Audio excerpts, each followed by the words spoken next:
Alright YouTube, well as promised for my payday unboxing, I'm bringing you the Batman Arkham Origins Collector's Edition for Xbox 360.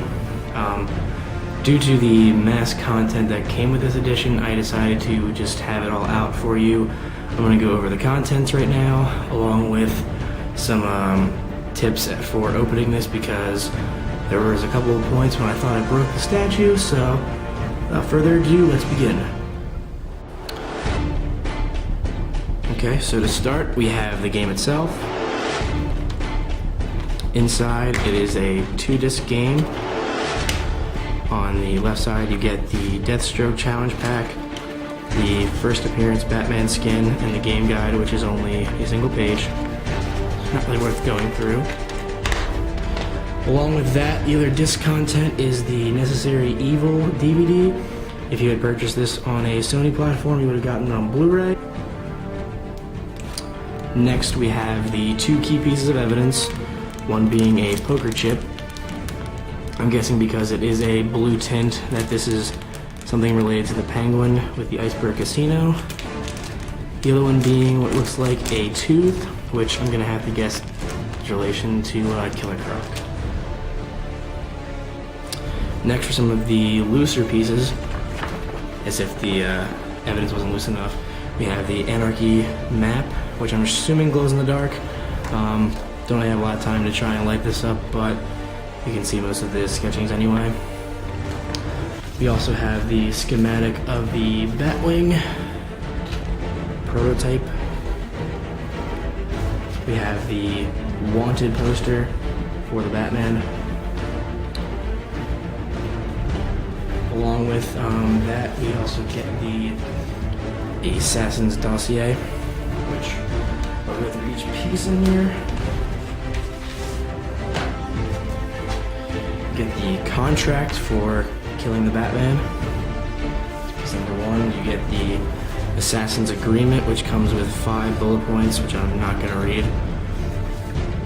Then you have the individual GCPD bulletin for each one of the assassins, including Deadshot,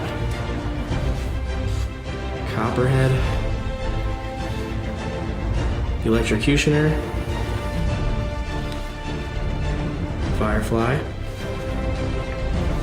of course, Bane,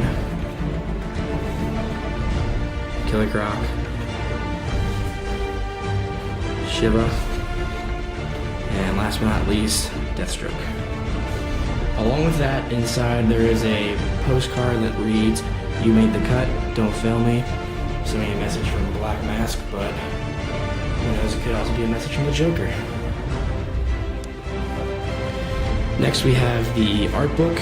It comes in a sleeve. I'm going to take it off. Right as you open it, you will see there is the Anarchy stencil and the family portrait of the Wayne family. As you can see, Bruce looks kind of silly, in my opinion, but oh well.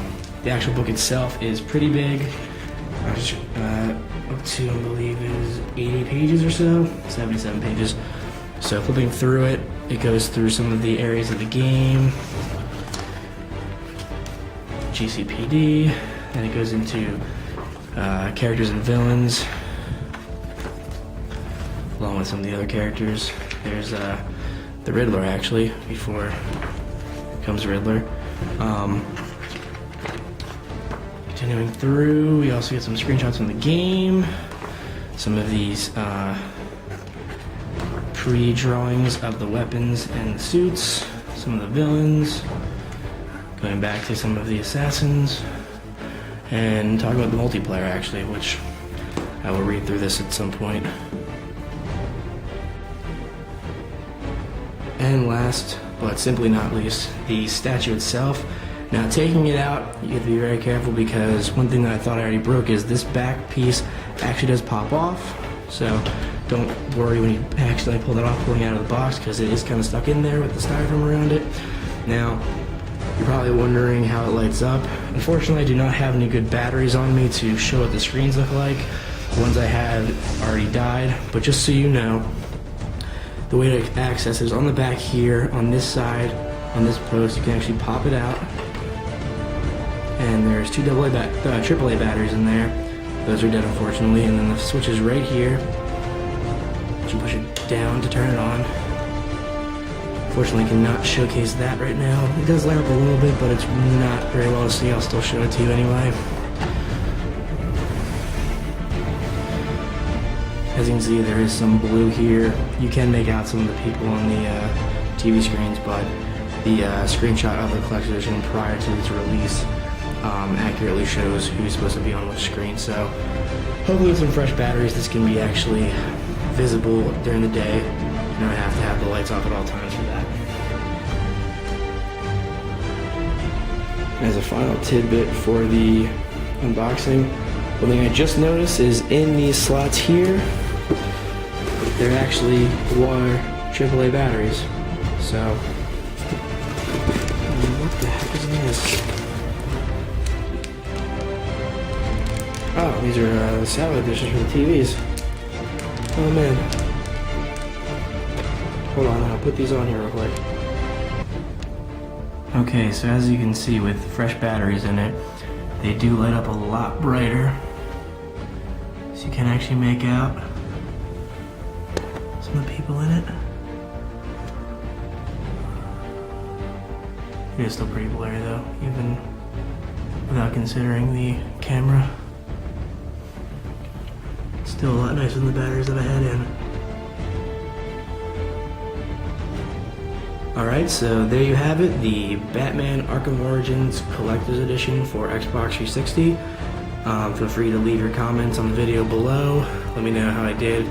This is only my second or third unboxing that I was actually prepared for and was able to do on the release of it. If you have any questions about it, please also comment on that. And as always, have a fantastic day, and for all of you that bought the game, have fun playing it.